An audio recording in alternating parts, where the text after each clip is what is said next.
Welcome to LJC 1 TV 5 news. ముందుగా headlines. చిత్తూరులో జర్నలిస్టుల భారీ నిరసన, మీడియా కమిషన్ ఏర్పాటు చేయాలని డిమాండ్.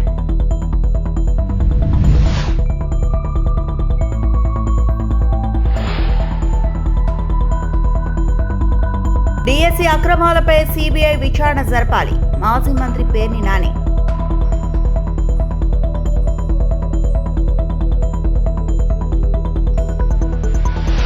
ఫార్ములా ఈ కార్ రేసులో నాంపల్లి కోర్టుకు కేటీఆర్ హాజరు.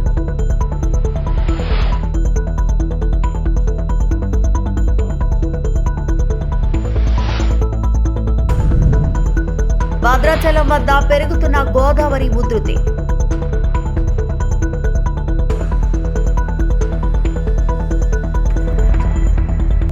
చిత్తూరు జిల్లా కేంద్రంలో జర్నలిస్టుల డిమాండ్స్ డే కార్యక్రమం ఉత్సాహంగా జరిగింది. దీర్ఘకాలంగా పెండింగ్ లో ఉన్న సమస్యలను వెంటనే పరిష్కరించాలనే డిమాండ్ చేస్తూ ఆంధ్రప్రదేశ్ వర్కింగ్ జర్నలిస్ట్ ఫెడరేషన్ ఆధ్వర్యంలో జర్నలిస్టులు కలెక్టర్ కార్యాలయం ఎదుట భారీగా నిరసన తెలిపారు. అనంతరం తమ డిమాండ్లతో కూడిన వినతి పత్రాన్ని జిల్లా జాయింట్ కలెక్టర్ ఆదర్శ్ రాజేంద్రన్ కు సమర్పించారు. జిల్లా అధ్యక్షుడు బి ప్రకాష్, జిల్లా ఎలక్ట్రానిక్ మీడియా నాయకుడు జయచంద్ర మాట్లాడుతూ జర్నలిస్టులకు తగిన ప్రాధాన్యం కల్పించాలని, వారి సమస్యలను తక్షణమే పరిష్కరించాలని కేంద్ర రాష్ట్ర ప్రభుత్వాలను కోరారు. జర్నలిస్టులపై జరుగుతున్న దాడులను అరికట్టేందుకు మీడియా కమిషన్ ఏర్పాటు చేయాలని నాయకులు డిమాండ్ చేశారు. ఈ కార్యక్రమంలో జిల్లా గౌరవ అధ్యక్షుడు సాటి గంగాధర్, ఉపాధ్యక్షులు టి కృష్ణమూర్తి రెడ్డి, కమలాపతి రెడ్డి, నగర అధ్యక్షుడు కేశవులు, బాలసుబ్రహ్మణ్యం, ఉమాశంకర్, ఉదయ్ కుమార్, సుమన్ టీవీ మంజు, ఇతర నాయకులు, సభ్యులు పెద్ద సంఖ్యలో పాల్గొన్నారు. Journalist federation, Andhra Pradesh broadcasting association ఆధ్వర్యంలో రాష్ట్ర వ్యాప్తంగా జర్నలిస్టుల సమస్యలు పరిష్కారం చేయాలంటూ ఈరోజు జిల్లా కలెక్టరేట్ల ఎదుట నిరసన వ్యక్తం చేయడం జరుగుతోంది. జర్నలిస్టులు ప్రజాస్వామ్యంలో 4వ స్తంభమైనప్పటికీ కూడా ఈరోజు ప్రభుత్వాలు జర్నలిస్టుల హక్కులను కాలరాస్తున్నటువంటి పరిస్థితి కనబడతా ఉంది. ఏవైతే జర్నలిస్టులు పోరాడి సాధించుకున్నారో హక్కులన్నింటినీ కూడా ఈరోజు ప్రభుత్వాలు హరిస్తున్నాయి. ఇందులో భాగంగా జర్నలిస్టులందరికీ కూడా ఇళ్ల స్థలాలు ఇవ్వాలని, అట్లే జర్నలిస్టులకు మీడియా కమిషన్ ఏర్పాటు చేసి జర్నలిస్టుల సమస్యల పరిష్కారానికి కృషి చేయాలని చెప్పి కోరుతూ ఈరోజు అన్ని కలెక్టరేట్లు ధర్నా చేయడం జరుగుతోంది. ప్రభుత్వం ఇప్పటికైనా ఆలోచించి జర్నలిస్టులు ఎదుర్కొంటున్నటువంటి సమస్యలను పరిష్కరించే దిశగా ఆలోచించి పరిష్కరించాలని చెప్పి కోరుతున్నాం. ఇప్పుడు జర్నలిస్ట్ అసోసియేషన్ జిల్లా అధ్యక్షులు ప్రకాష్ గారు కూడా ఉద్యమ అభివందనలు. ఇవాళ ఆంధ్రప్రదేశ్ వర్కింగ్ జర్నలిస్ట్ ఫెడరేషన్ రాష్ట్ర శాఖ పిలుపు మేరకు APWJF, అదేవిధంగా ఏపీ ఎలక్ట్రానిక్ మీడియా అసోసియేషన్ ఆధ్వర్యంలో జిల్లా కలెక్టరేట్ ఎదుట ధర్నా చేపట్టడం జరుగుతోంది. ప్రధానమైనటువంటి డిమాండ్ ఏంటంటే, సుదీర్ఘకాలంగా జర్నలిస్టులు ఇళ్ల స్థలాల కోసం అనేక సందర్భాల్లో అనేక ప్రభుత్వాల దగ్గర వినతి సమర్పించినప్పటికీ ఇప్పటిదాకా కూడా జర్నలిస్టుకు సంబంధించినటువంటి ఇంటికల నెరవేరని పరిస్థితి ఉంది. అదేవిధంగా పెన్షన్ సంబంధించి గత 20 సంవత్సరాలుగా కూడా అనేక దఫాలుగా పోరాటాలు, ధర్నాలు, రాస్తారోకోలు చేపట్టినప్పుడు కూడా ఆంధ్రప్రదేశ్ రాష్ట్రంతో పాటు తెలంగాణ రాష్ట్రంలో కూడా ఇదివరకు కూడా ఈ పెన్షన్ అమలు అనేది జరగలేదు. అదేవిధంగా పొరుగు రాష్ట్రాలు తమిళనాడు అయితేనేమి, కర్ణాటక అయితేనేమి, ఒరిస్సా అయితేనేమి, ఆ యొక్క రాష్ట్రాల్లో కూడా జర్నలిస్టులకి పెన్షన్ సౌకర్యం అయితే ఉంది. ఈ విషయాన్ని పరిగణలో తీసుకొని కేంద్ర రాష్ట్ర ప్రభుత్వాలు వెంటనే ఆంధ్రప్రదేశ్ రాష్ట్రంలో పనిచేస్తున్నటువంటి వర్కింగ్ జర్నలిస్టులు అందరికీ కూడా పెన్షన్ సౌకర్యం కల్పించి, అదేవిధంగా ఆరోగ్య బీమా కూడా కల్పించాలని కోరుతున్నాం. అదేవిధంగా జర్నలిస్టుల మీద క్రమేణా దాడులు జరుగుతున్న నేపథ్యంలో ప్రత్యేకమైనటువంటి మీడియా కమిషన్ ఏర్పాటు చేసి ఒక చట్టాన్ని రూపొందించాలని కూడా డిమాండ్ చేస్తున్నాం. డిఎస్సి అక్రమాలపై సిబిఐ విచారణ జరిపించాలని వైఎస్ఆర్సీపీ నేత మాజీ మంత్రి పేర్ని నాని డిమాండ్ చేశారు. డిఎస్సిలో అవకతవకలపై విచారణ జరిపించాలని కోరుతూ ఏపీ వ్యాప్తంగా జిల్లా కలెక్టరేట్ లో వైఎస్ఆర్సీపీ వినతి పత్రాలు సమర్పించింది. ఈ సందర్భంగా మచిలీపట్నంలో పేర్ని నాని మాట్లాడారు. డిఎస్సిలో జరిగినటువంటి డిఎస్సి 2025లో జరిగినటువంటి అక్రమాల మీద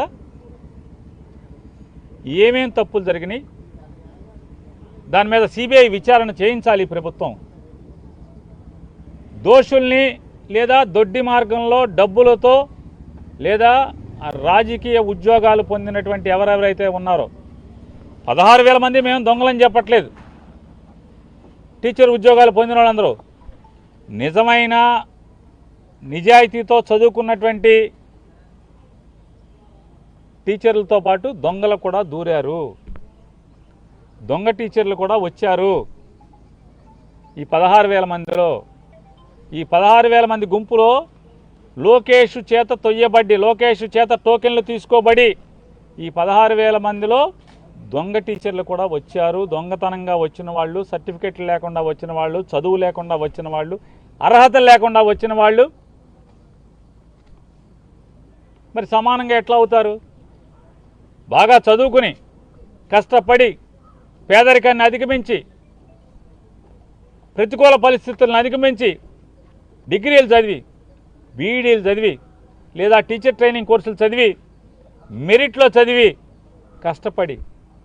కష్టపడి ఎన్నో సంవత్సరాల తరబడి తరఫీదు పొంది నిరంతరం అన్నం తిన్నారో లేదో కానీ ఇదే పని మీద చదివి బాగా రాసి నిజాయితీగా టీచర్ ఉద్యోగాలు పొందిన వాళ్ళ గురించి వైఎస్ఆర్ కాంగ్రెస్ పార్టీకి ఎటువంటి చింత లేదు, ఎటువంటి బాధ లేదు.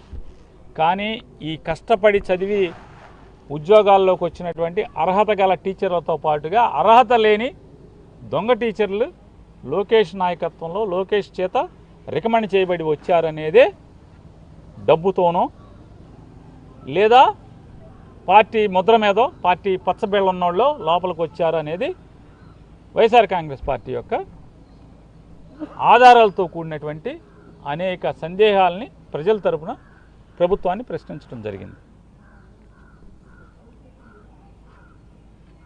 వర్టికల్ హారిజాంటల్ రిజర్వేషన్ అని చెప్పి రకరకాల పేర్లతో అనేక దొంగతనాలు చేశారు. స్పోర్ట్స్ కోటా పేరుతో అయితే లూటీ చేశారు. ఇవాళ నిజాయితీగా సమాధానం చెప్పేవాడు లేడు ఈ ప్రభుత్వంలో. ఎవడన్నా పేపర్ ఇచ్చేవాడు, పరీక్ష చేసేవాడు ఇంతవరకు ఆంధ్రప్రదేశ్ రాష్ట్ర చరిత్రలో ఎవరు లేరు. రెండూ ఒకడే. పేపర్ తయారు చేసేవాడు అతనే, అంటే అదే వ్యవస్థ, పరీక్ష పెట్టేది అదే వ్యవస్థ. అంటే పేపర్ తయారు చేసేటువంటి ఆఫీసులో ఉన్న వాళ్ళందరూ కూడా పరీక్షల్లో ఉంటారు. మాజీ మంత్రి బీఆర్ఎస్ కార్యనిర్వాహక అధ్యక్షుడు కేటీఆర్ శుక్రవారం హైదరాబాద్ లోని నాంపల్లి కోర్టుకు హాజరయ్యారు. ఫార్ములా ఈ కార్ రేస్ కేసులో A1 గా ఉన్న కేటీఆర్ కోర్టుకు వచ్చారు. ఫార్ములా ఈ కార్ రేసు కేసులో ఇప్పటికే ఏసీబీ ఛార్జ్ షీట్ దాఖలు చేసింది. ఈ కేసులో A2 గా ఉన్న ఐఏఎస్ అరవింద్ కుమార్, A3 గా ఉన్న మాజీ చీఫ్ ఇంజనీర్ సమన్లతో తొలిసారి విచారణకు హాజరై వాటిని కోర్టుకు సమర్పించనున్నారు.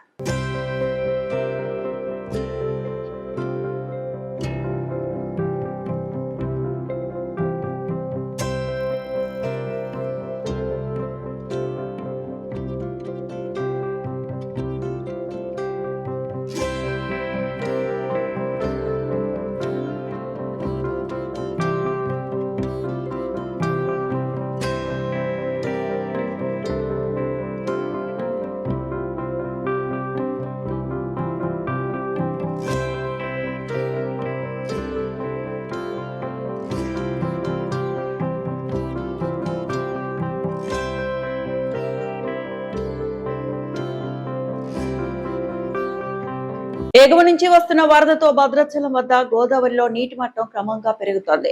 శుక్రవారం ఉదయం 9 గంటల వరకు గోదావరి ప్రవాహం 40 అడుగులకు చేరింది. కళ్యాణకట్ట, స్నాన ఘట్టాల వరకు వరద నీరు చేరాయి. ఎగువ నుంచి వరద ప్రవాహం కొనసాగుతుండటంతో నీటి మట్టం ఇంకా పెరిగే అవకాశం ఉందని అధికారులు తెలిపారు. ముంపు ప్రాంతాల ప్రజలు అప్రమత్తంగా ఉండాలని సూచించారు. నీటి మట్టం 43 అడుగులకు చేరితే మొదటి ప్రమాద హెచ్చరిక జారీ చేసే అవకాశం ఉంది.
తెలంగాణ ఆత్మగౌరవ ఉద్యమాల్లో అచంచల యోధుడిగా ప్రజా జీవితంలో నిబద్ధతకు మారు పేరుగా నిలిచిన సీనియర్ నాయకులు ఆత్మీయ మిత్రుడు శ్రీ పెద్ది సుదర్శన్ రెడ్డి గారి అకాల మరణం తీవ్ర దిగ్భ్రాంతికి గురిచేసిందని భారత రాష్ట్ర సమితి నేత డాక్టర్ ఎర్రోల శ్రీనివాస్ అన్నారు.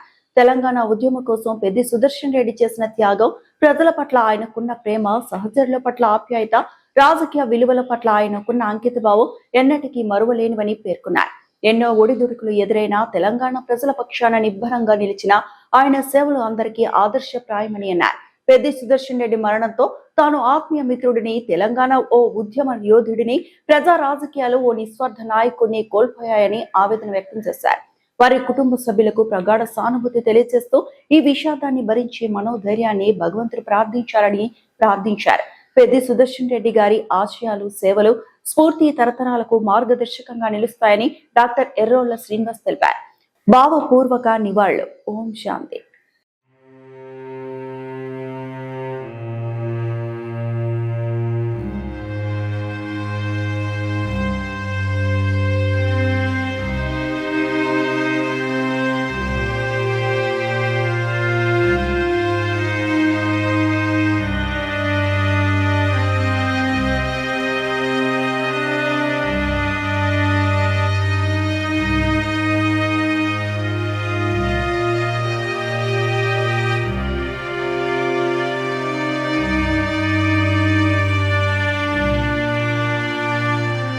ఓదార్పు యాత్ర పేరుతో మాజీ సీఎం వైఎస్ జగన్మోహన్ రెడ్డి ఆంధ్రప్రదేశ్ కు అరాచక రాష్ట్రంగా మార్చేందుకు కుట్ర పన్నుతున్నారని బీజేపీ రాష్ట్ర అధికార ప్రతినిధి భానుప్రకాష్ రెడ్డి మండిపడ్డారు. మీడియాతో ఆయన మాట్లాడుతూ గత వైసీపీ హయాంలో రాష్ట్రాన్ని సర్వనాశనం చేస్తారని విమర్శించారు. సీదిరి అప్పలరాజును పరామర్శిస్తామనే పేరుతో ప్రజలను భయాందోళనకు గురి చేస్తున్నారని, తప్పులు చేసి వాటిని ప్రభుత్వంపై నెట్టే ప్రయత్నం చేస్తున్నారని ధ్వజమెత్తారు. రాష్ట్రంలో ప్రధాని నరేంద్ర మోదీ పర్యటన నేపథ్యంలో ప్రజల్లో భయాందోళనలు సృష్టించాలని చూస్తే తీవ్ర పరిణామాలు ఉంటాయని ఆయన హెచ్చరించారు. ఓదార్పు యాత్ర పేరుతో మాజీ ముఖ్యమంత్రి జగన్మోహన్ రెడ్డి గారు ఆంధ్రప్రదేశ్ని అరాచక యాత్రగా దాన్ని ముందుకు తీసుకుపోవాలని చెప్పి ఒక దురుద్దేశంతో ప్రశాంతమైనటువంటి ఆంధ్రప్రదేశ్ వాతావరణాన్ని కలుషితం చేయాలని చెప్పి ఒక దుష్ట ఆలోచనతో ముందుకు పోతున్నారు. ఇది మంచిది కాదు. జగన్మోహన్ రెడ్డి గారు మీ హయాంలో 2019 నుంచి 2024 వరకు ఆంధ్రప్రదేశ్లో అరాచకం రాజ్యం వెళ్ళింది. ఈరోజు మేము ప్రశాంతమైనటువంటి వాతావరణాన్ని, ఆంధ్రప్రదేశ్ని స్వర్ణాంధ్రగా చేయాలని చెప్పి చంద్రబాబు నాయుడు గారు, పవన్ కళ్యాణ్ గారు, మాధవ్ గారు ఒక మంచి ఆలోచనతో ముందుకు పోతూ ఉంటే, మీరు ఇట్లా మీ సిద్ధిరాజు వాళ్ళ బిడ్డ గుద్ది చంపేస్తే చనిపోయిన వ్యక్తికి 45 ఏళ్ళు కదా, అసలు వయసుకి యాక్సిడెంట్కి సంబంధమే ఏముందయ్యా? చనిపోయిన తర్వాత మొత్తం అక్కడ మ్యానిపులేట్ చేశారు. అక్కడ ఉన్నటువంటి సీన్ ఆఫ్ అఫెన్స్ని మ్యానిపులేట్ చేశారు. తప్పులు మీరు చేసి తప్పుని ప్రభుత్వం మీద నెట్టే ప్రయత్నం చేస్తారు. మీరు తప్పులు మీరు చేసి ఆ తప్పుని ప్రభుత్వం మీద నెట్టే ప్రయత్నం చేస్తారు. ఇది మంచిది కాదు. మీ ప్రభుత్వంలో గొడ్డల పోటుని గుండుపోటుగా చేశారు. డిక్కీలో డ్రైవర్ శవాన్ని తీసుకెళ్లారు. ఈరోజు మళ్ళీ అదే పని మీ ప్రభుత్వం ఉంది కాదని చెప్పి ఒక భావనతో ఏదైనా చేస్తున్నారని చెప్పి ప్రజలు నవ్విపోతున్నారు. ఇప్పుడుండేది ఎన్డీఏ ప్రభుత్వం. చంద్రబాబు నాయుడు గారు, పవన్ కళ్యాణ్, మాధవ్ గారి సారథ్యంలో ఆంధ్రప్రదేశ్ ముందుకు పోతోంది. ఎవరు తప్పు చేసినా సరే ఖచ్చితంగా వారిని చట్టపరంగా మేము శిక్షించడానికి సిద్ధంగా ఉన్నాం. జాగ్రత్త. ఎవరైనా సరే ఇలా ప్రభుత్వ వ్యతిరేక విధానాలు, ఎల్లుండి ప్రధానమంత్రి గారు వస్తున్నారు భోగాపురం ఎయిర్పోర్ట్ ఇనాగరేషన్కి, అల్లూరి సీతారామరాజు ఎయిర్పోర్ట్ ఇనాగరేషన్కి. ఆ సమయంలో ఇలా ఏదో ఒక అలజడి సృష్టించి ఆంధ్రప్రదేశ్లో ఒక రౌడీ రాజకీయాన్ని తీసుకొని వచ్చే ప్రయత్నం చేస్తున్నారు. ఉక్కు పాదంతో అణిచివేస్తాం. ఇది మంచిది కాదని చెప్పి జగన్మోహన్ రెడ్డి గారికి తీవ్రంగా హెచ్చరిస్తున్నాం. మానవ అక్రమ రవాణా అనేది సరిహద్దులు దాటి జరిగే నేరం మాత్రమే కాదు, మన ఇళ్లలోకి, మొబైల్ ఫోన్లలోకి, సోషల్ మీడియా ఖాతాల్లోకి, ఉద్యోగ ప్రకటనల రూపంలోకి చొరబడిన అత్యంత ప్రమాదకరమైన సంఘటిత నేరమన్నారు.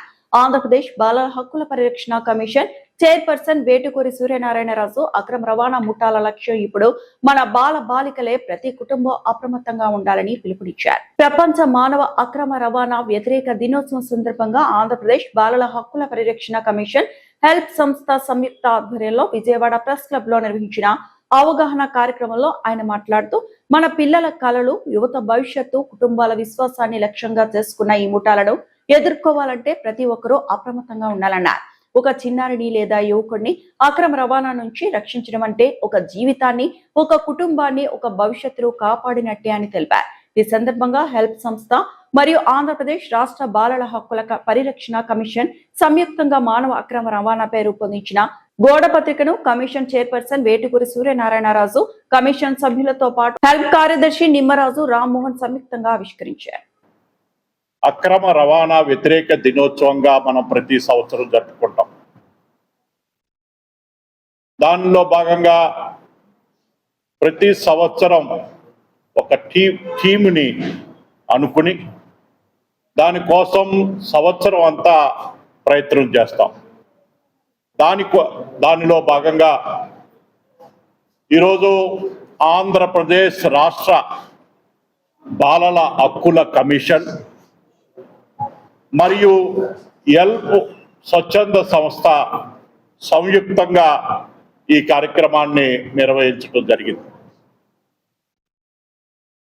ఈరోజు ఎవరైతే అక్రమ రవాణాదారులు ఉన్నారో వాళ్ళ వలలో అనేక మంది బాలలు కానీ యువకులు కానీ వాళ్ళు వలలో పడి వాళ్ళు నేరస్తులు కానప్పటికీ నేరగాళ్ళుగా మిగిలిపోతూ ఉన్నారు. దాన్ని ప్రజలలో అవేర్నెస్ తీసుకురావాలి. అక్రమ రవాణాదారుల పట్ల ఎటువంటి జాగ్రత్తలు తీసుకోవాలి అన్న దాని మీద ఈ సంవత్సరం మొత్తం మా కమిషన్ కానీ హెల్ప్ సంస్థ కానీ దీని మీద రాష్ట్ర వ్యాప్తంగా ప్రచార కార్యక్రమాన్ని నిర్వహించడం జరుగుతుంది. మనందరికీ తెలుసు, గతంలో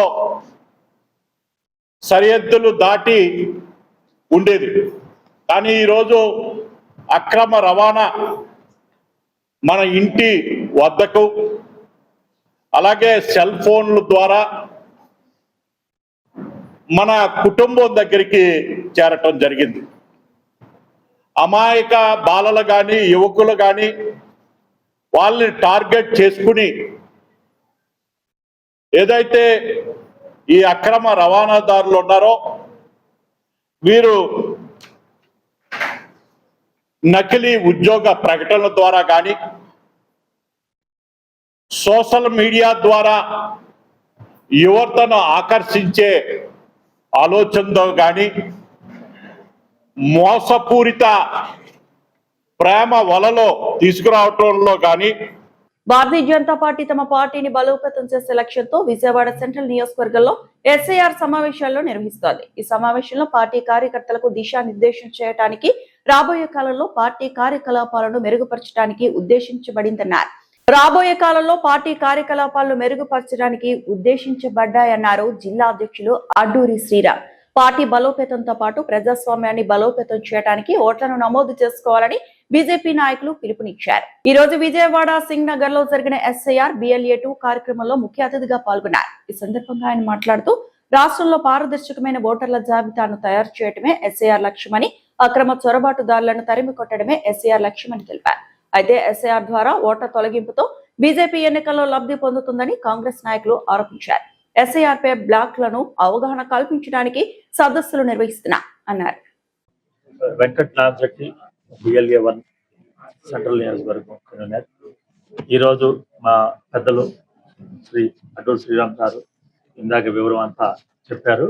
ఏదైతే నిన్నటి వరకు జరిగినటువంటి కార్యక్రమం అనంతరం ఇప్పుడు రేపు 31వ తారీఖు నుంచి ఫామ్ 6, ఫామ్ 7 మీద జరుగుతున్నటువంటి దానికి భారతీయ జనతా పార్టీ ఎంతో ప్రతిష్టాత్మక ఈ కార్యక్రమాన్ని తీసుకోవడం జరిగింది.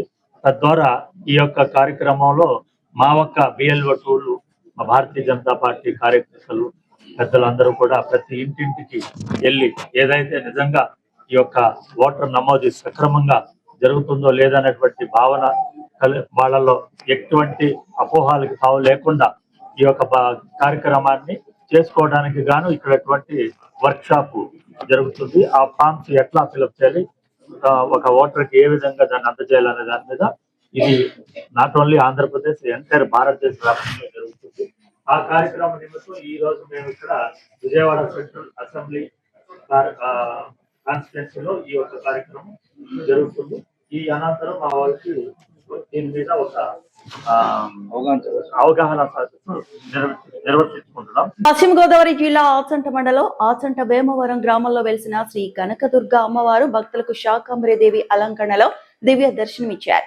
ఆషాఢ మాసం విశేషం సందర్భంగా నిర్వహించిన ఈ ప్రత్యేక అలంకరణను దర్శించేందుకు భక్తులు పెద్ద సంఖ్యలో ఆలయానికి తరలివచ్చారు.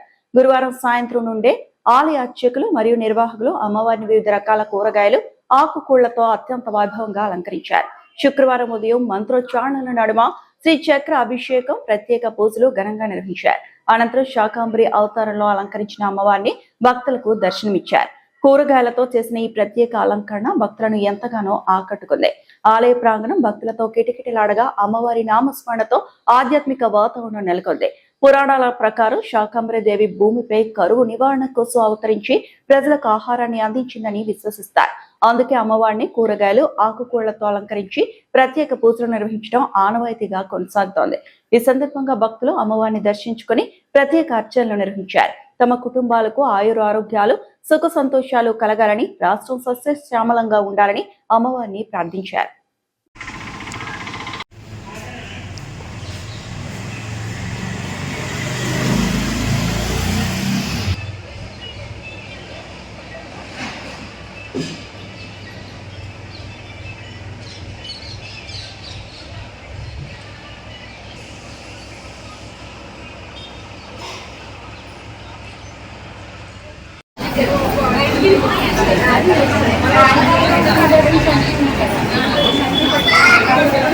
సిద్ధం మమ వాస్త సాంబర సిద్ధం మమ శ్రీరే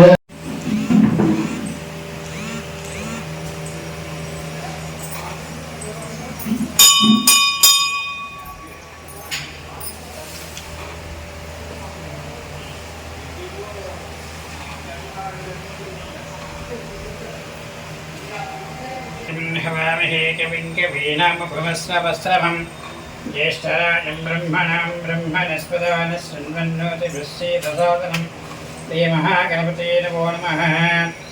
हिरण्यवर्णां हिरण्यं जलां हिरण्मयीं लक्ष्मीं जातभेदमावह धाम्मावह जातभेदलक्ष्मीमवगाम्नीं यस्यां हिरण्यं विधेयं धावस्वं पुरुषाणम्।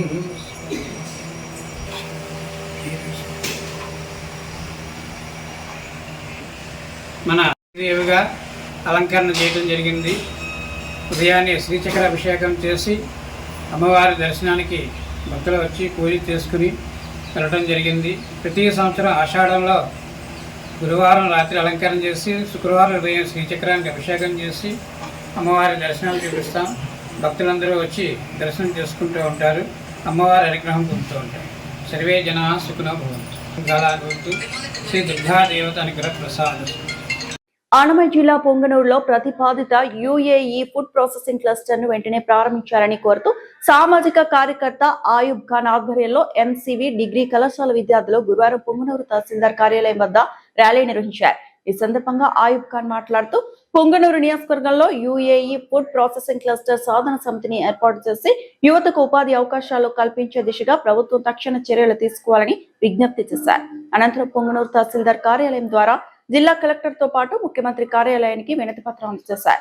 ఉమ్మడి చిత్తూరు జిల్లాలోని పొంగనూరులో యుఏఈ సహకారంతో 100 కోట్ల పెట్టుబడితో ఫుడ్ ప్రాసెసింగ్ క్లస్టర్ ఏర్పాటు చేయడానికి గతంలో ప్రతిపాదనలు వచ్చినప్పటికీ ఇప్పటి వరకు పనులు ప్రారంభం కాకపోవడం బాధాకరమని ఆయుబ్ ఖాన్ విద్యార్థులు ఆవేదన వ్యక్తం చేశారు. ఈ ప్రాజెక్టు అమలైతే వేలాది మందికి ఉపాధి అవకాశాలు లభించడంతో పాటు రైతులకు తమ వ్యవసాయ ఉత్పత్తులను గిట్టుబాటు ధర, మెరుగైన మార్కెట్ సౌకర్యాలు అందుబాటులో వస్తాయని తెలిపారు. అలాగే పొంగనూరు ప్రాంతం పారిశ్రామికంగా అభివృద్ధి చెంది స్థానిక యువతకు ఉపాధి అవకాశాలు పెరుగుతాయని పేర్కొన్నారు.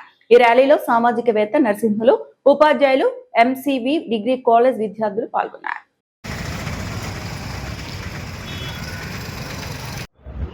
మన పొంగనూర్ ఈరోజు పొంగనూరు ప్రాంతంలో విద్యార్థులు ఫైనల్ ఇయర్ అయిపోయిన తర్వాత వాళ్ళ ఉద్యోగ అవకాశాల కోసము ప్రక్క రాష్ట్రాలకి వెళ్ళే వెసులుబాటు జరుగుతూ ఉంది. పొంగనూరులో ఇంతవరకు ఒక ఇంజనీరింగ్ కాలేజ్ కానీ, ఒక ఫ్యాక్టరీ కానీ, ఒక సాఫ్ట్వేర్ కంపెనీ కానీ ఏది కానీ లేకుండా ఉండడము ఎంత నిజంగా చాలా బాధపడతాము. ఎందుకంటే మేము 60 years నుంచి చూస్తూనే ఉన్నాము, పుంగనూరు ఎలా ఉందో అలాగే ఉంది.